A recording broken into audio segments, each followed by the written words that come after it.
أعوذ بالله من الشيطان الرجيم. بسم الله الرحمن الرحيم. فلما تراءى الجمعان قال أصحاب موسى إنا لمدركون. سورة الشعراء 61 نمبر آیات.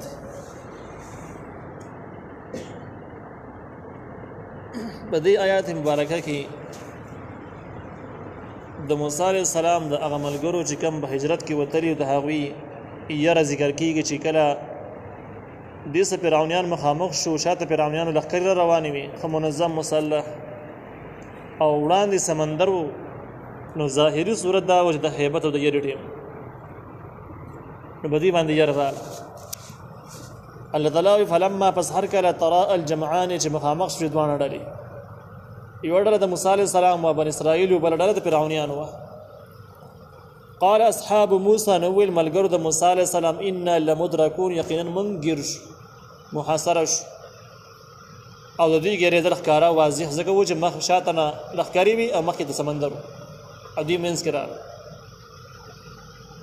قال موسی علیه السلام ورته وویل کله هېڅکله داسې نه ده، ان معي ربي، یقینا زما سره زما رب را سره دی. یعنې زه به خپله مرضی نه یم راوتی، ماته الله وحي کله چې وځه به دې لاره لاړ شي. او چې کله الله تعالی حکم کړی دی او الله تعالی راته ویلي دي هغه مرسته را سره ده، نو که سمندر دی او که هر څه چې دا به کولاویږي لارې به جوړېږي. نو موسی علیه السلام ورته وویل چې ان معي ربي، یقینا زما سره زما رب دی، سیهدین، زر د چې ماته به لار ښیي او موږ له دې خلکو نه بچ کوي. دې ځکه کې موسی علیه السلام معیات کو معیت یو کس لپاره استعمالېږي زما سره. د بني اسرائیلو ذکر ونه شو، وجه دا وجه بني اسرائیلو باندې موسی علیه السلام اعتماد د سره نه و او د دوی د حرکتونو داسې روان و چې موسی علیه السلام په اعتماد نه کوه. نو ځان یاد چې زما سره زما رب دی، ځکه د بني اسرائیلو پته نه لګي چې هغوی څه حالات دي، څه کوي، ملګرتیا کوي که نه کوي.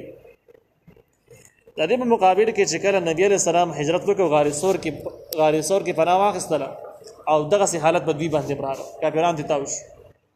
او دا دروند امتحان سره مخامخ شو. نو په هغه ټایم کې ابوبکر صدیق رضی الله عنه چې کله اظهار وکړ چې دا حالت ډېر نازک دی، نو نبی کریم صلی الله علیه وسلم ته وفرمایل چې ان معنا ربي. هلته کې معنا ټکی استعمال شوی دی چې ان الله معنا، یقینا الله تعالی زموږ سره دی. هلته کې معنا دی، نو معنا د جمع لپاره راځي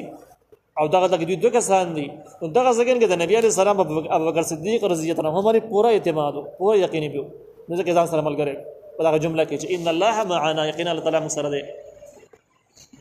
او در دې امت اعزاز دی، د امت هغه بهادرۍ او د غیرت هغه نشاندهي هم ده چې د خپل پیغمبر سره اکثر وفادار پاتې شوي دي، وفادار پاتې کېږي. قال موسی علیه السلام ویل کله هېڅکله داسې نه ده، ان معي ربي سیهدین، یقینا زما سره زما رب دی چې ما ته به لار ښیي. الله تعالی وایي فاوحینا الی موسی، نو موږ وحی وکړه موسی علیه السلام ان اضرب بعصاک البحر، چې ووهه په امسا خپله باندې دریاب. نو بس موسی علیه السلام په امسا باندې دریاب وواهه، فانفلقا، نو دا جدا شو، دریاب جدا شو، لارې پکې جوړې شوې. فکان کل فرق کالطود العظیم، نو شو هره حصه په شان د یو غر لوی، یعنې په دې کې 12 لارې شولې د اوبو ځای په ځای باندې اوبه وتېدلې. نو د اوبو هره یوه حصه د یو غر عمره یو لوی شی ښکارېدو او کوزه پکې لاره وه. په دې طریقه باندې دوی پورې وتل. الله تعالی وایي وازلفنا ثم الاخرین، موږ راورسول دغه ځګین ته نور کسان، نور فرعونیان دي. نو فرعونیان هم دغه ځګین ته راورسول، هغوی په دغه لارو باندې راغلل. وانجینا موسی ومن معه اجمعین، من خلاص کړو موسی علیه السلام او هغه څوک چې د سره وو، اجمعین دا ټول دریاب نه بچ شو، دي پورې وته. ثم بیا اغرقنا الاخرین، موږ ډوب کړل په اوبو کې نور کسان دغه فرعونیان شو. نو د آیات د غونډې واقعي خلاصه دې ذکر کې شوه چې کوم کسان د حق سره جنګېږي او د حق مقابله کوي، که دا څومره متقاطور او بهادر شي په شان د فرعونیانو هم غرقېږي، ډوبېږي به. او چې کوم کسان حق پرست دي د الله تعالی دین سره مخلص وي، او دوی د بسامه لار باندې تک شروع کړی نو که دا څومره کمی او څومره کمزوري بیا څومره بېلارې خو چې د یو نیک رهبر په مشرۍ کې روان دي لکه بني اسرائیل په خپله باندې هر څه جو د موسی علیه السلام باندې ګرانوي دا کسان به خامخا نجات موني دا به خلاصېږي الله تعالی وان فی ذلک لآیة یقینا په دې واقع کې غټه نښه ده د فرعون او د موسی علیه السلام د دې انقلابي واقعه کې د دې لپاره دې کې غټه نښه ده چې حق پرستانو ته الله تعالی څنګه غلبه ورکړي باطل پرست خلک څنګه هلاکېږي وما کان اکثرهم مؤمنین او نه دي اکثر د دوی نه مؤمنان چان اکثر مؤمنان نه دي نو یو خو یاد ده چې فرعونیان اکثري خلک مؤمنان نه وو لږ پکې ایمان راوړ او ډېر کم خلک زیات کافران او یاد ده چې د نبي علیه السلام زمانه کې چې کوم مسلمانان کا خلک دي کم خلک او خلکو ته اشاره ده چې د نبی علیه السلام زمانه کې چې کوم خلک نو اکثري خلک مسلمانان نه کم مؤمنان او زیات مؤمنان نه وان ربک یقینا رب ستا له هو العزیز الرحیم خامخا دا غالب او رحم والا دی د الله تعالی دوه صفتونه ذکر شي د الله تعالی پیژنګلو ده چې الله تعالی غالب دی اس مجرم د غریب نظام بچ کولای نشي او رحیم مهربان دی څوک هم چې توبه وباسي د الله تعالی په لاره باندې تګ کوي الله تعالی په مهربانه کېږي او رحم پې کوي بخي نو دا د واقعي خلاصه شو واتلو علیهم نبأ ابراهیم بیان کړي خلکو ته واقعه د ابراهیم علیه السلام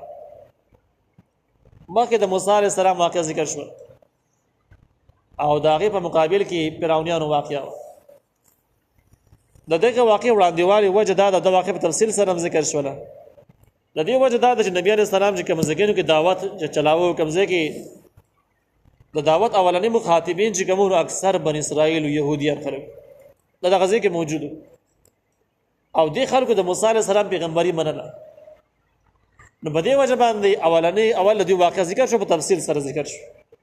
او دا مضمون به واضح شو چې حق پرست غالب کېږي باطل پرست هلاکېږي لیکن د یهودیانو سره په خواوشا کې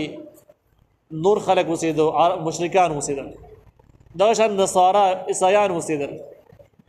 او بیا دې مشرکانو نصاراو یهودیانو ټول د ابراهیم علیه السلام ډېر احترام هم کاوه او ځان به ابراهیم علیه السلام ته منسوب کاوه چې موږ د ابراهیم علیه السلام اولاد یو او دغه په دین باندې یو نو مناسبه دا شوه چې د ټولو دپاره د ابراهیم علیه السلام واقعه هم ذکر شي او دې خلکو ته طریقه د الزام باندې پته مو ولګي چې کوم پیغمبر تاسو دعوه کوئ دغه پیغمبر تاسو په بل لار روان وي او دغه پیغمبر عقیده او دغه پیغمبر عمل د سينو لګه چې تاسو جوړ کړی دی نو تاسو دغه دعوه او دغه نسبت د دروغ دی اسی وایي چې موږ په ابراهیم علیه السلام دین باندې یو موږ اولاد یو لیکن ابراهیم علیه السلام چرته و تاسو کوم ذکر کوي ابراهیم علیه السلام موحد او د بوتانو مخالف بوتان ماتول او تاسو بوتان جوړوي دغه بندگی کوي تاسو د یو خدای قائل نه ابراهیم علیه السلام د یو خدای لپاره قربانیان ورکولې هجرتونه کول قابلې کولې مناظرې کولې نو معلومیږي دا چې تاسو د ابراهیم علیه السلام صحیح اولاد او صحیح دغه په دین باندې یې توحید اختیار کړ او کنه فرمانه امت یعنی نه فرمانه اولاد یې به خپل خو خدا نو الله تعالی نبی علیہ السلام ته فرمایي چې واتلو علیهم نبأ ابراهیم بیان کړي دا واقعیت ابراهیم علیہ السلام اذ قال فحق وقت چې وی لابيه خپل پلار وقومي خپل قوم ته ما تعبدون تاسو له شیونو عبادت کوئ یعنی مطلب دا دی دا کوم شیونو عبادت چې کوي بس دلیل باندې کوي نو ما کې اصل کې دلایل ته پوښتنه چې بس بنیاد عبادت کوي تاسو له څه کولی شي قالوا حقيقي نعبد من عبادت کو اصنام د بوتانو فنظل لها عاكفين نو موږ ټول ورځ لها دغه بوتانو ته عاکفین عبادت کوو عقوب چې کوم دی دا کې نستر ته مل کېږي چې ټول اولاد ته ناست او عقوب چې کوم دی دا عبادت ته هم مل کېږي ټول اولاد عبادت کوو نو داسې معلومیږي چې نزول په معنا د ورځې سر راځي د ورځې عبادت کوو داسې معلومیږي چې د ورځې به د بوتانو عبادت کوو د شپې به د سپوږمۍ او د ستورو عبادت کوو او بلې طریقه باندې بدوی ژوند تېراو قال ابراهيم عليه السلام ورته ویل هل يسمعونكم آیا دوی تاسو نه اوري اذ تدعون کله تاسو را بلئ تاسو چې کله در سوال کوئ د بوتانو نه تاسو سوال او دعاګانې اوري او ينفعونكم یا فائدہ درکولی شي او يضرون یا نقصان در رسولی شي چې اسم عبادت نه کوي پرې دی نقصان درکولی شي قالوا دی ویل بل وجدنا آباءنا كذلك يفعلون بلکې من مندل پلاران خپل چې دغه شان د کارونه به کول یعنی دغه خبرې پکې نشته نه اوري او نه یې نه زموږ سره هیڅ مرسته کولی شي او چې عبادت یې پرېږدو بیا هم صبرانه نشي کولی خو بس زموږ پلرونو نیکونو به عبادت کاوه نو یو رواج را روان دی هغه رواج چې موږ هم لګیا یو نور څه فایده نشته نو داسې معلومیږي چې دې خبره باندې پوهېدل چې دا شی نه څه کولی نشي بوتان څه نشي کولی او خالي د قوم د رواج په خاطر باندې لګیا